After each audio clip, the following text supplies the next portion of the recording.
네, 아멘. 형제 자매님들이 기도 말씀처럼 이어지는 말씀을 통해서 하나님의 영원 전부터 마음속에 품고 계셨던 선하시고 깊으신 뜻을 더 계시해 주시길 바라고, 우리가 심령이 소송되고 마음이 강하고 담대해져서 진리를 잘 장비해서 나가서 이 어둠의 세상 권세에게 붙잡혀 있는 귀한 영혼들에게 진리를 강한 영으로 증거할 수 있도록 영을 강화시켜 주시고 마음을 담대케 해 주시길 바랍니다. 진리의 지식이 불분명하기 때문에 마음에서 뜨거운 마음이 일어나는 것이 없고, 사람들을 만나도 그 영혼을 불쌍히 여기는 마음이 너무 부족합니다. 우리에게 주님의 마지막 시대의 사명을 잘 감당하는 능력으로 덧입혀 주시기를 주의 이름으로 기도합니다. 아멘. 아멘. 자, 자료 말씀은 다 가지고 오셨죠? 이어서 나갑니다. 지난 시간에는 마태복음 25장 31절 중에 전사와 함께 올 때 영광의 보좌에 앉으리니, 그 영광의 보좌라고 하는 것을 말씀을 완전하게 맞추지를 못하고 마무리를 했었는데, 그 영광의 보좌는 구속된 예루살렘을 의미한다라는 걸 말씀을 같이 나눴었어요. 이스라엘은 구약의 예언에 따라서 대대로 예루살렘이 구속되는 것을 그렇게 고대했었는데, 예수님이 오셨을 때 시므온이나 안나 같은 하나님의 종들이 예수님을 만나 뵙고 아기 예수를 보고 예루살렘의 영광이 회복될 것, 그것을 그렇게 고대했는데 이분이 바로 예루살렘을 속량하실 분이다 라고 예언을 했던 말씀을 누가복음에서 읽었었습니다. 예루살렘의 속량이라고 하는 것은 하나님의 왕국의 왕권을, 또 제사장권을, 선지자의 권을 위임하여 맡긴 왕과 제사장족과 선지자들이 바벨론에 사로잡혀 갔다가 다시 예루살렘으로 돌아오고 이스라엘 나라를 회복한 것은 역사상의 일인 것이고, 실제로는 예수 그리스도의 가르침을 받은 주님의 제자들이 기존 예루살렘의 기득권자들인 헤롯 왕이나 헤롯 땅, 또 대제사장이나 그 무리, 그 다음에 율법사, 서기관, 바리새인 등 거짓 선지자들이 예루살렘의 기득권을 잡고 아론 반차의 율법 제사와 율법 제도를 다시 복원시켜서 사람의 손으로 지은 건물 신전에서 제사를 드리고 있을 때 예수님이 오셔서 주님 자신이 왕 중에 왕이고 대제사장이고 선지자 중에 선지자, 내가 바로 오리라는 그다, 내가 바로 너희를 구원하러 온 메시아다 라고 선포를 하면서 비밀리에 뱀의 낯을 피하여 주님께서 집에 들어가셔서 제자들만을 별도로 양육해서 3년 반 동안을 양육한 다음에 제자들을 준비시켜 놓고 주님은 죽으셨고 장사되셨고 부활하실 때 구약시대에 주님께서 보낸 종 선지자들을 함께 깨워서 함께 부활 승천하셨다가 오순절 때 예루살렘 교회에 불꽃 천사들과 함께 오셔서 제자들에게 능력을 덧입혀 주신 후에 3년 반 동안 인을 쳐서 세워놓으셨던 갈릴리 바다의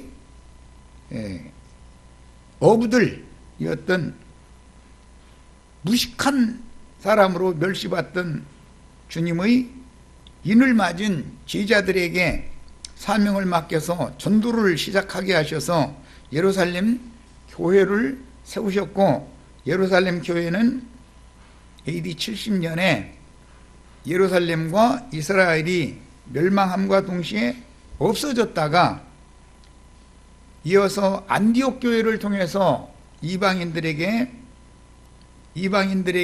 보낸 사도인 바나바와 바울 그 후대를 통해서 오늘 우리에게까지 이방인의 시대가 이어졌고, 이제는 이방의 충만함이 차서 이방의 때가, 즉 포도나무의 때가 종결되는 시점에 우리가 살고 있고, 이제 이방 교회의 추수를 종결을 하면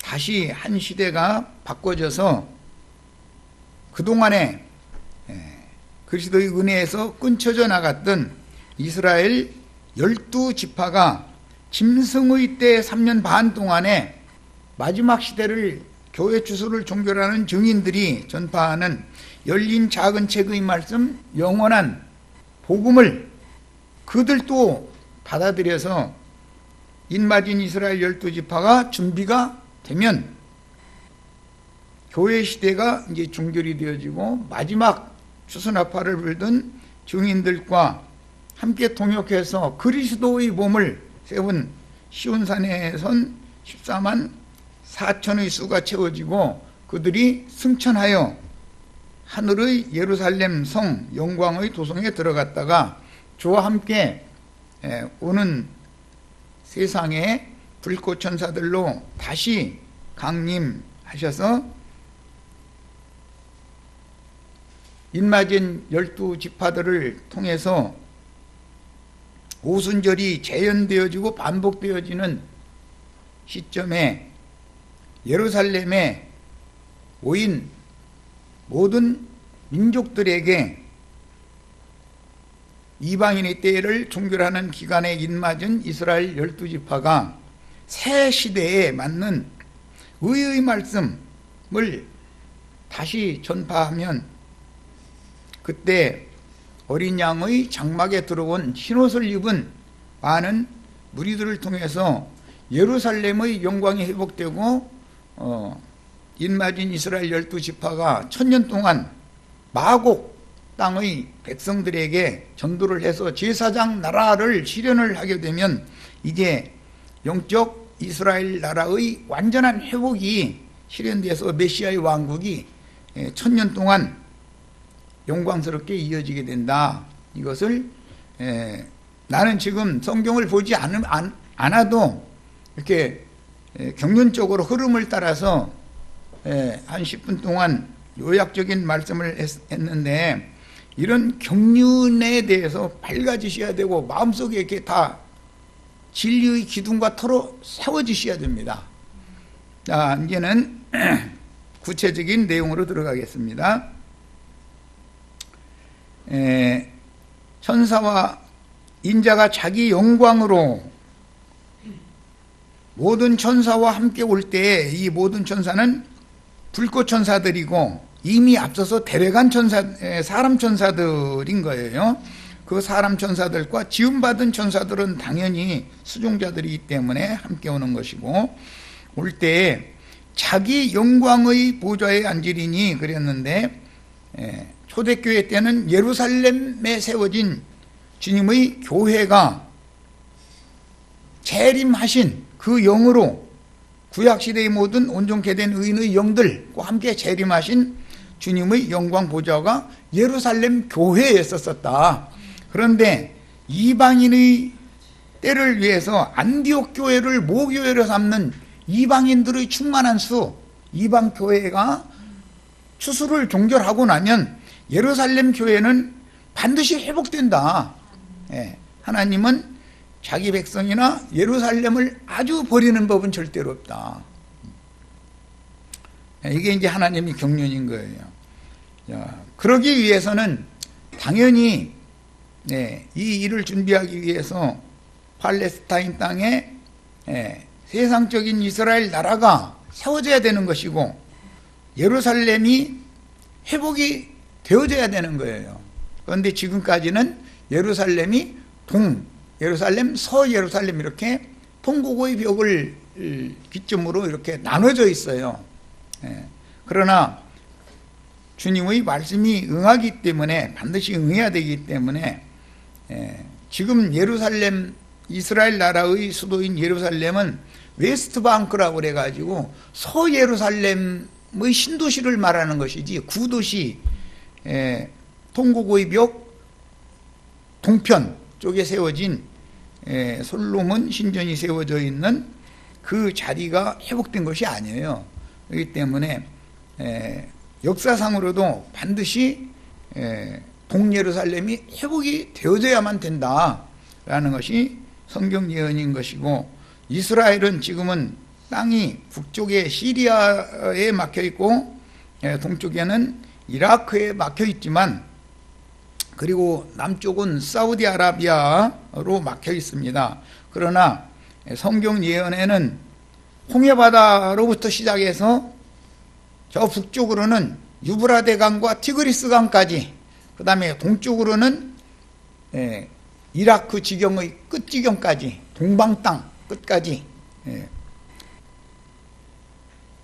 서쪽으로는 이제 지중해 대해가 막혀 있기 때문에, 그래서 아주 넓은 지역의 이스라엘 나라가 반드시 세워지게 된다라는 것이 성경의 예언이기 때문에, 우리는 이것이 말씀이기 때문에 지금 형편으로 봐서는 그게 어떻게 중동을 이스라엘이 통일을 할까? 그게 가능할까? 이러지만 하나님의 말씀은 반드시 이루어진다. 중동 전역을 이스라엘이 제패하는 날이 반드시 오게 마련이고, 그렇게 되면 그 이스라엘 원래 하나님께서 12지파에 주시기로 약속하신 예언이 이루어지고, 그때 동서 예루살렘도 완전하게 회복되어져서 그곳에서 1000년 동안 오늘날의 미국이 전 세계를 지배하는 것처럼 새로운 땅, 새하늘과 새 땅이 실현되면, 새 땅을 통치하는 것은 예루살렘에서 모든 권력이 거기에서 나와서 새 세계를 1000년 동안 지배하고 통치하게 되고 의의 통치를 하게 된다. 이런 것을 꼭 성경의 예언이기 때문에 믿어야 됩니다. 현실적으로 그게 가능하겠느냐, 이것은 성경을 안 믿는 마음인 것이에요. 성경이 이렇게 돼 있으면 그렇게 되는 거예요. 하나님이 하시면 다 되게 돼 있어요. 우리는 이렇게 될 날을 이제 바로 코앞에 두고 지금 살고 있는 거예요. 지금으로 봐서는 그게 안 될 것 같지만 반드시 주님의 예언은 이루어집니다. 이것을 꼭 믿으셔야 됩니다. 자, 이제 성경 말씀을 찾아 들어갑니다. 영광의 보좌라는 것을 말씀을 다 마치지 못했었는데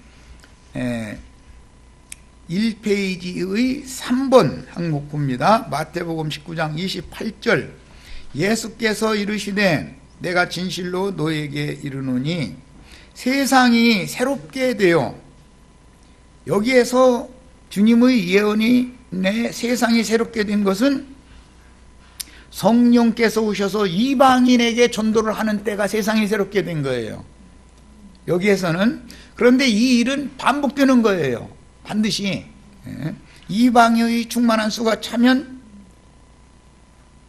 끊쳐져 나갔던 바울의 골육 형제들인 이스라엘이 죽은 자 가운데서 다시 살아나는 일이 있다. 로마서 11장 15절에 의하면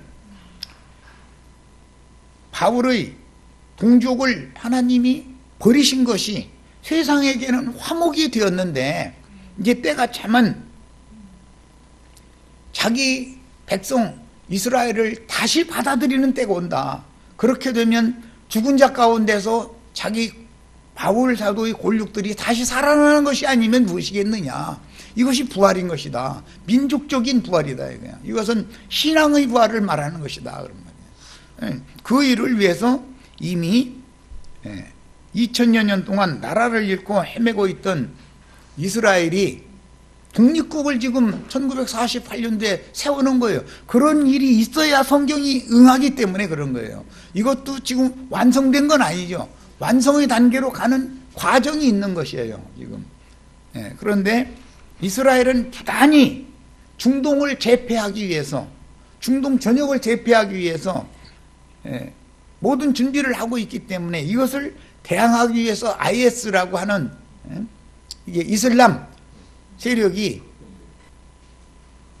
저항을 하지만 반드시 이슬람 세력은 즉 중동을 떠받치고자 하는, 유지하고자 하는, 지금처럼 이렇게 분열된 중동을 유지하고자 하는 이런 세력은 반드시 꺾여버리고 이스라엘이 중동 전역을 마음대로 억어할 수 있고 지배할 수 있는 세상이, 새 세계상이 온다는 걸 꼭 믿으셔야 되는 거예요. 이 일은 반드시 이루어집니다. 현상적으로 봐도 IS의 준동이라고 하는 것은 너무 폭력적이고 세상 사람들한테 인정을 받을 수 없는 짓을 하는 거예요. 그러니까 온 세계 사람들의 민심을 잃으면 그건 정신세계의 문제인 것이기 때문에 그들을 지지해주는 사람들이 없으면 꺾어지게 돼 있는 거예요. 이것을 꼭 믿으시기를 바라요. 지금은 그들이 바로를 하니까 이렇게 이스라엘에 대해서 저항을 하는, 애굽도 저항을 하고 이라크도 이란도 다 중동 이스라엘을 에워싼 모든 나라들이, 시리아도 다 이게 저항을 하는데 그걸 다 제패할 수 있을까 이러고 의심하지만 하나님의 말씀에 이스라엘 나라를 주님께서 회복시켜 가지고 예루살렘을 구속하시고 이스라엘 나라를 회복하셔 가지고 1000년 동안 주님이 메시아의 왕국의 영광을 온 세상에 드러낼 거라는 것이 예언이 되어 있는데 당연히 그걸 말씀대로 믿어야 되는 것이죠. 주님은 이 일을 반드시 실현하신다라는 걸 꼭 믿으셔야 되겠어요. 다 영적만 했었는데 그렇지 않습니다. 먼저 영이 회복이 되어져야, 정신이 회복이 되어져야 역사상에 그 일이 나타나는 거잖아요. 우리가 믿음 생활 개인적으로 봐도 영이, 신앙 양심이 청결하고 깨끗해져야 마음, 정신이 건전해지는 것이고, 정신이 건전해져야 그런 삶을 사는 거잖아요. 이런 것과 같이 주님의 말씀은 영적으로 먼저 실현이 되는 것이지만 영이 그렇게 실현되는 것은 궁극적으로는 역사상의 말씀이 응하게 하는 것이 목적인 거예요. 반드시 성경은 역사상에 응한다. 예수님도 마지막 말씀을 이루를 때 보면은 성경을 응하게 하려고 죽은 거잖아요. 예수님이 실제로 죽지 않고 영적으로만 죽었다 그러고 육신으로는 멀쩡히 살았다. 그럼 그게 말이 맞습니까? 이것을 기독교계가 너무 한쪽에 자꾸 치우치려고 그런다 이거요. 어떤 사람들은 역사적인 예수에 대해서 치우치려고 그러고, 어떤 사람들은 영적인 예수, 성령이 되신 예수에 대해서만 치우치려고 그러고, 이러면 안 된다 이거예요. 균형을 딱 잡아야 된단 말이에요. 우리 신앙은 반드시 영이 회복되면 몸도 회복되는 것처럼 주님이 말씀하시는 구원이라는 건 영, 혼, 몸 전인격적인 구원을 가르치는 것이 성경인 것이지, 즉 마찬가지로 영혼이 회복이 되어지면 역사상에 이스라엘 나라가 반드시 실현된다, 회복된다.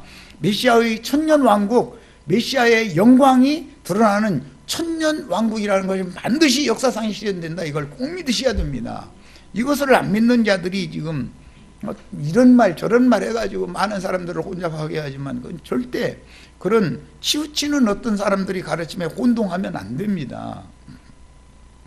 자, 이제 마태복음 19장 28절 읽어나갑니다. 예수께서 이르시되 내가 진실로 너희에게 이르노니 세상이 새롭게 되어, 세상이 새롭게 되는 것은 먼저는 사람들이 복음을 받아들여서 영과 마음이 새롭게 되는 영적 회복이 먼저 있어야 되는 거예요. 그건 당연한 거예요.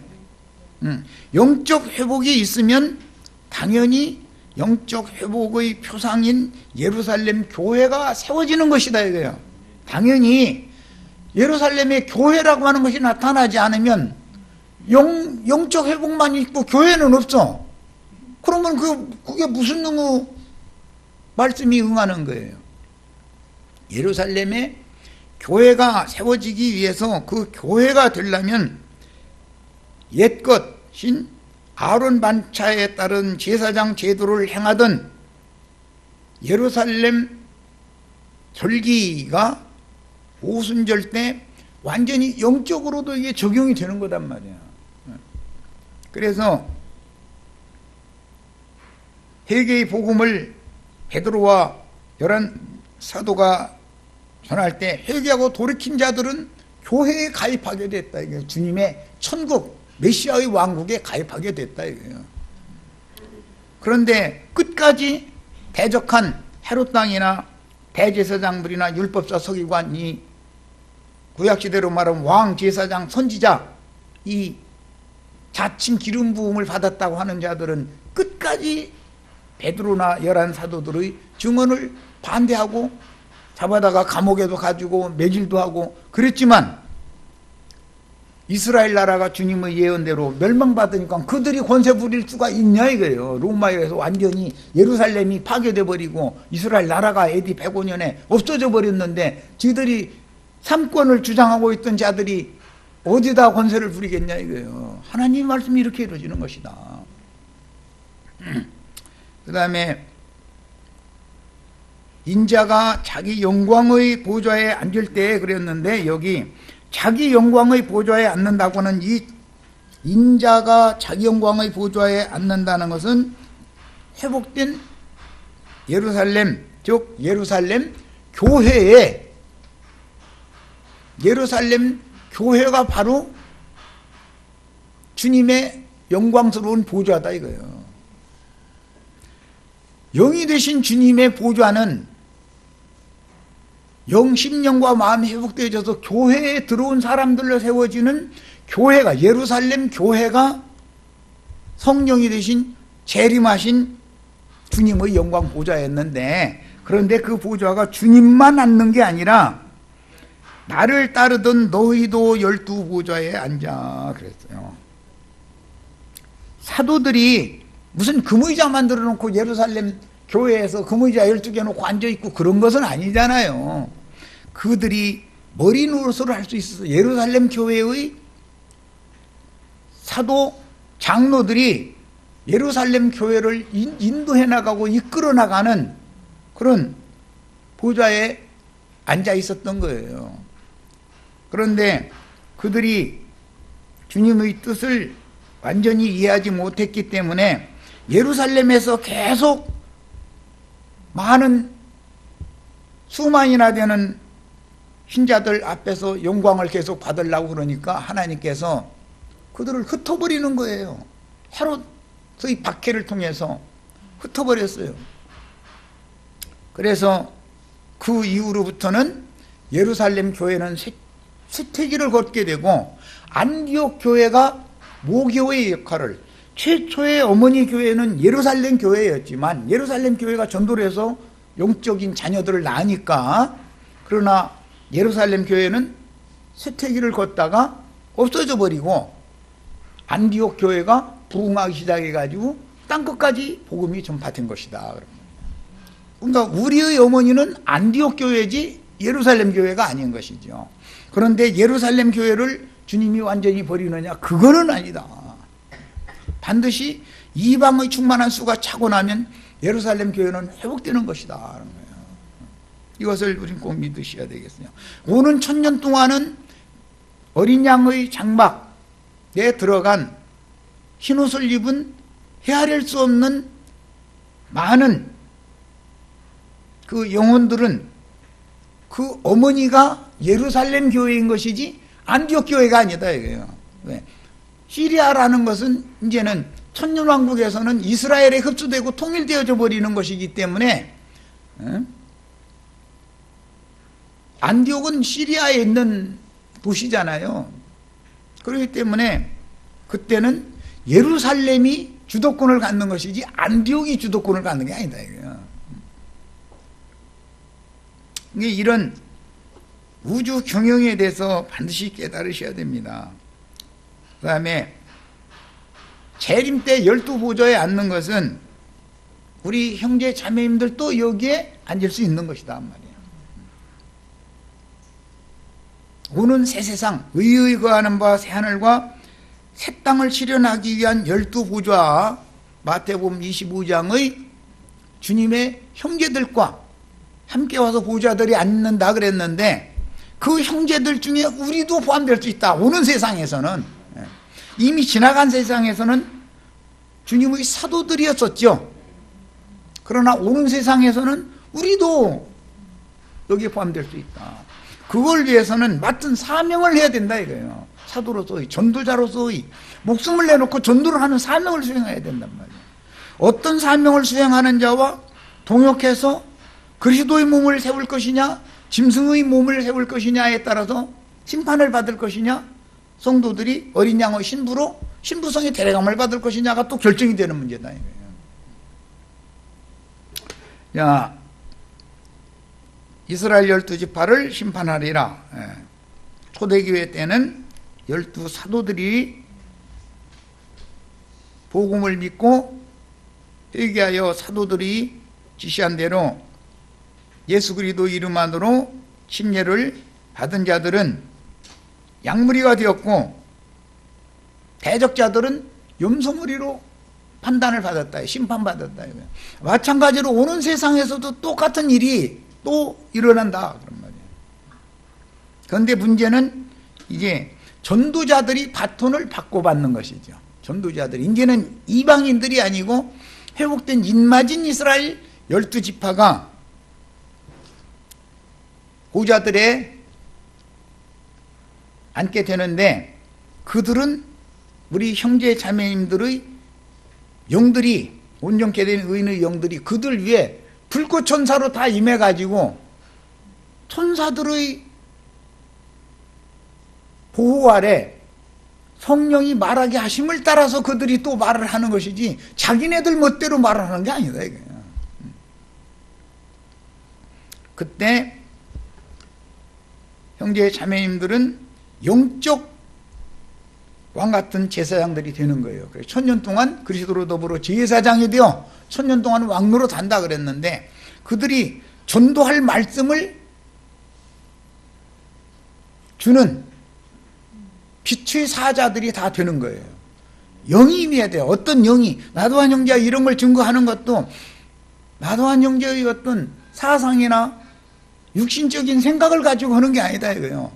이런 것을 증거할 수밖에 없는 어떤 신이 임했기 때문에 사람이 증거하는 말이 곧 영이단 말이에요. 어떤 영을 전달하는 거예요.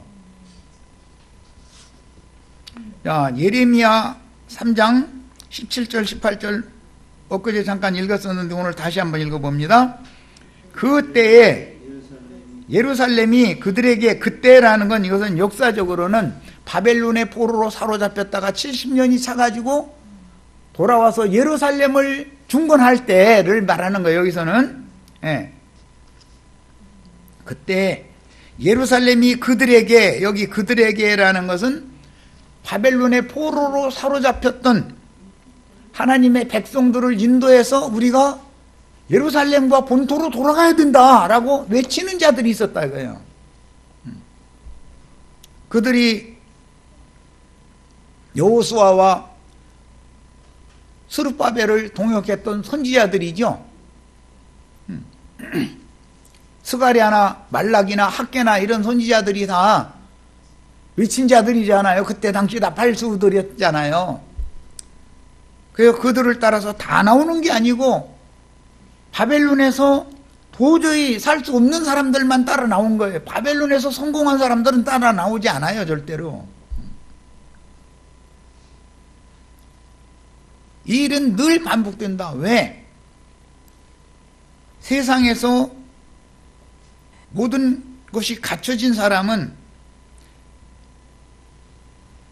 본토로 돌아가자고 해도 돌아갈 필요가 없는 거예요. 다만 그들은 그 자리에서 헌금을 해서 도왔죠. 이스라엘이 지금 독립을 하는 데에는 미국이나 주로 미국에서 경제권을 다 잡고 있는 게 이스라엘 사람들이, 히브리인들이기 때문에 그들이 돈을 대대적으로 보내가지고 그 땅을 다, 잃었던 땅을 산 거예요. 그게 헬라 사람들이 지주들이었는데 다 땅 주인 찾아내가지고 달라는 대로 돈 주고서 산 거예요. 이렇게 해서 그게 지금 이스라엘이 세워진 거예요. 이게 몸으로 가서 전쟁터에 나가서 전쟁을 하는 사람도 있고 뒤에서 돕는 사람들이 있다 이게요. 뒤에서 도와주지 않으면 나라 전쟁이 일어나도 이길 수 없는 거예요. 국민들이 뒤에서 도와주지 않으면 국군들이 아무리 북괴군과 맞서서 전쟁을 하려고 해도 국민들이 대대적인 지원이 없으면, 후원이 없으면 어떻게 이기겠어요? 이와 같은 일이 반드시 이루어지게 마련인 거예요. 그래서 여기 나오는 그들에게라는 것은 돌아온 무리를 인도한 자들이지만 영적 시련에서는 3년 반 동안 예수님께 인침을 받았던 베드로와 11 사도들이 이 말씀을 영적으로 실현했죠. 그런데 오는 세상에서는 교회 시대를 종결하는 짐승의 때, 교회 추수를 마감하는 말씀을 증거하는 영원한 복음, 열린 작은 책의 말씀, 이 말씀으로 온 땅에 전파가 되면 이스라엘 12지파에게 하나님이 회개하는 용을 불어 넣어주시기 때문에 그들도 3년 반 동안 똑같은 그 말씀을 받아들여서 인침을 받게 된다 이거예요. 동방 해돋는 곳에서부터 올라온 하나님의 인을 가지고 올라오는 천사가 있다는 거잖아요. 그 천사는 예수님인데 예수님을 동역하는 복수 형태, 우리의 그저께 그 말씀드렸죠. 다른 천사가 인을 가지고 있는데 올라왔는데 그 실제로 인을 맞는 것은 우리가 그들의 이마에 인치기까지 우리가 되었죠. 그러니까 주님을 동역하는 인치는 자들이 동역이 있다는 것이단 말이에요. 그래서 이스라엘 12지파는 한 면에서는 교회 추수를 마무리하는 영원한 복음 말씀이 이방인들에게는 추수의 말씀이 되지만 이스라엘 12지파에게는 인침을 받는 말씀이 된다는 거예요. 그 인침 받은 자들이 오는 세상에서는 보좌들에 앉는 건데 그것은 육신의 눈으로 보이는 상태를 말한 것이고 실제로 그들이 그런 사명을 감당하게 하는 것은 불꽃 천사들이 그들 위에 각각 임해가지고 능력으로 덧입혀주기 때문에 그런 일을 할 수가 있다 그런 거예요. 이런 이치에 대해서 꼭 깨닫고 계셔야 되겠어요. 그러니까 초대교회 때 사도시대의 교회에서는 인맞은 이스라엘 12지파의 12사도들이 그 일을 행했지만 이제는 사도시대가 끝나고 지파시대가 온다 그거예요. 이스라엘 12지파 시대가 또 온다. 이스라엘 12지파가 제사장 노릇을 함으로 제사장 나라를 회복하는 이스라엘의 회복의 시대가 또 온다는 거예요. 이것을 꼭 깨달으셔야 됩니다. 그래서 그때 예루살렘이 그들에게 여호와의 보좌라 일컬음이 되며 돌아온 무리들에게 여호와의 보좌가 되는 거예요. 그들을 인도한 자들이 또 있어요. 그들 중에 모든 백성이 그리로 모이리니, 예루살렘으로 모든 백성이 모이는 것은 이스라엘 백성들이 북방으로 끌려갔던 북이스라엘 시리아에게 사로잡혀 갔던 자들도 돌아오고 동방으로 끌려갔던 바벨론에 사로잡혀 갔던 자들도 돌아오는 거예요. 다 애굽으로 내려갔던 자들도 다 돌아오는 거예요. 다 돌아오는 거예요. 그것은 역사상에 이미 이루어진 것처럼 교회 시대에 이것이 실현이 되었고 이제 천년기의 왕국을 위해서 또 반복된다 그런 말이에요. 역사적인 이스라엘의 역사적인 그런 사건이라는 건 하나의 표상인 것이고 이것이 반드시 하나님은 이스라엘만의 그 히브리인들만의 하나님이 아니고 이방인들의 하나님도 되기 때문에 예수님의 복음은 이방 유대인들에게만 이스라엘 12지파에게만 전파되는 것이 아니라 땅 끝까지 모든 민족에게 전파되는 일이기 때문에 오는 새 세상이 실현이 되어서 예루살렘이 구속되고 이스라엘이 다시 회복이 된다 해도 여전히 또 모든 민족에게 또 전파가 되는 것이다. 그래서 1000년 동안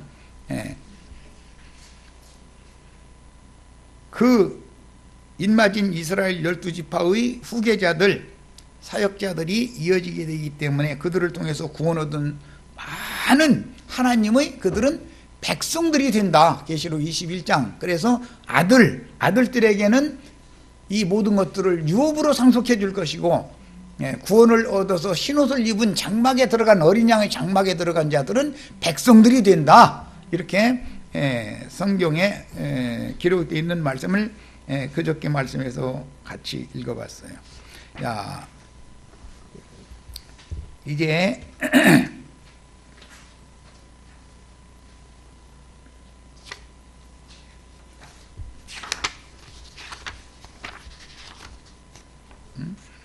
제가 페이지가 어디로 갔나 없어져 버렸네. 2페이지.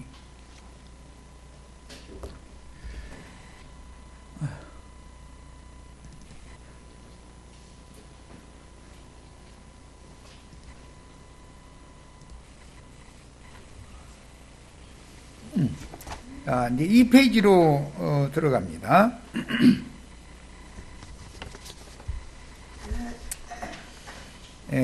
모든 민족을 그 앞에 모은다 그랬는데, 모든 민족은 이제는 이스라엘 12지파에게만 전도를 하는 시대는 지났다. 예수님의 말씀은 모든 민족에게 이 천국 복음이 증거되기 위하여 전파되어야 하리니 그제야 끝이 오리라, 이렇게 말씀하셨죠. 그리고 나서 계시록 10장에서도 작은 책의 말씀을 힘센 천사가 주실 때 또 모든 민족에게로 또 나가서 다시 예언을 하라 그랬죠. 그러니까 이제는 이스라엘 12지파에게만 복음이 전파되던 구약시대와는 경륜이 달라졌다는 걸 알 수가 있는 거예요. 그 다음에 모든 민족을 그 앞에 모은다 그랬는데, 사도행전 2장에 보면 오순절 때 예루살렘의 절기를 지키러 모인 사람들이 여러 민족들 중에서 온 사람들이었었죠. 꼭 이스라엘 사람들만이 아니었었어요. 그것이 표상으로 실현이 된 것처럼 오는 새 시대에도 반드시 똑같이 이게 반복된다는 걸 알 수 있어요. 그 다음에 목자가 양과 염소를 구분하는 것 같이 그랬는데, 이제 교계에서는 뭐 양과 염소에 대해서 이 사람이 이렇게 말하고 저 사람 저렇게 말하고, 어제든가 그저께든가 내가 저 인터넷상에서 유튜브에 들어가서 들어봤더니 이만희 아저씨는 자기가 가르쳐주는 말씀을 받아들이면 양이고 자기가 가르치는 말씀 안 받으면 염소다, 이제 이런 의도로 그렇게 가르쳐 놨더라고요. 그런데 그게 말이 맞아요?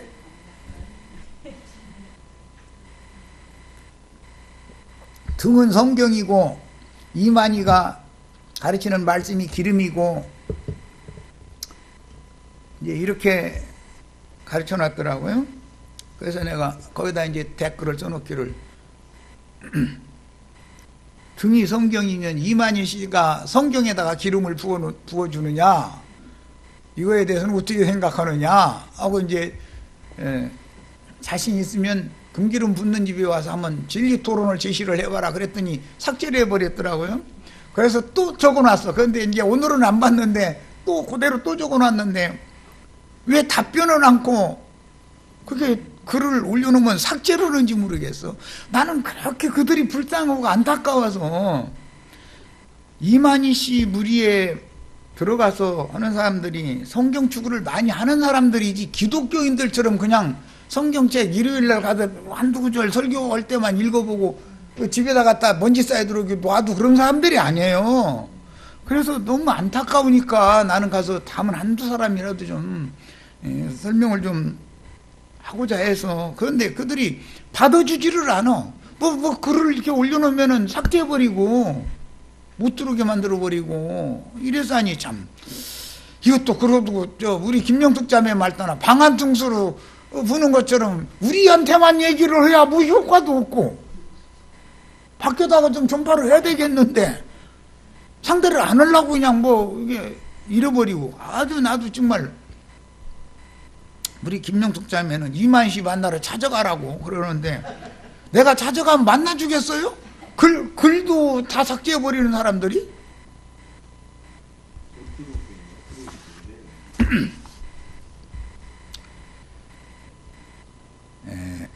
참 너무 안타까운 현실이 지금 계속되고 있어요.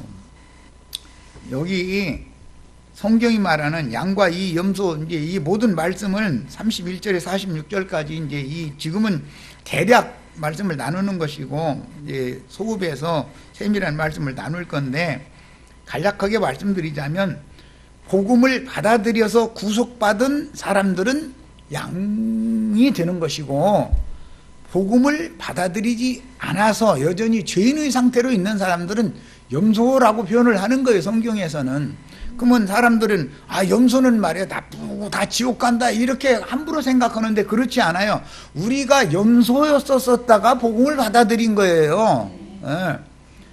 구약 성경에 보면은 원래 염소가 아니면 아버지 축복을 못 받아요. 야곱이 염소 잡아가지고 염소고기로 아버지 별미 만들어서 드리고 나서 염소 가죽 벗겨가지고 손 놓고 얼굴하고 여기다 염소 가죽으로 이렇게 붙여가지고 아버지 만져보고 나서 축복 오게 했죠.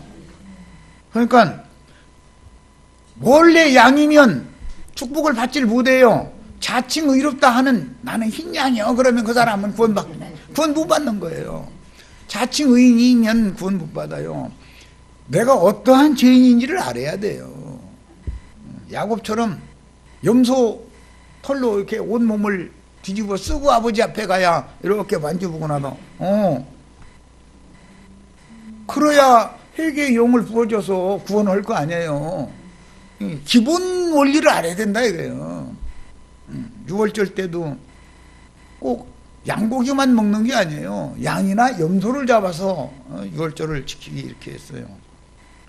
제일 중요한 것은 레위기 16장에 보면 속죄절 제사 제물로는 반드시 소와 염소와 양을 잡는데 염소가 없으면 안 돼요. 염소 2마리나 한 마리는 죽이고 한 마리는 살려서 아사셀 염소로 무인지경에 보내는 거예요. 염소라는 것이 아주 중요해요. 이게 죄인인 나는 옛사람은 염소로 복음을 믿고 구원을 얻어서 의롭다 하심을 받으면 양으로 분류된다 그 말인 것이지 무슨 이만희 말을 받아들이면 양이 되고 이만희 말을 안 받아들이면 염소고 뭐 말 같지 않은 소리를 하는데도 그 사람들은 좋아 죽는데 아주 그게 좋아 죽을 일입니까? 네, 시간이 됐으면 여기까지 해서 마치겠습니다.